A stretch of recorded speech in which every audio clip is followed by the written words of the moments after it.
For today's video, ituturo ko po sa inyo guys kung paano gumawa ng Honda knot or commonly known as the lasso, yung ginagamit po ng mga cowboy. So unang-una guys is gagawa po tayo ng stopper knot at the end of the rope. So dito. So ganyan. Gagawa po tayo ng stopper knot by using overhand.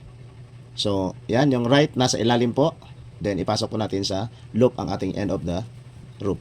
So meron na po tayong stopper at the end of the rope. So sunod gagawa po tayo ng another loop. Ganyan. Then okay.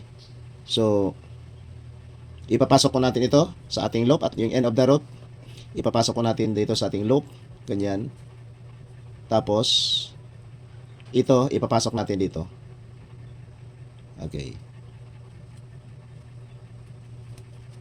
So adjust lang po natin para malaki po yung mata sa ating ganyan.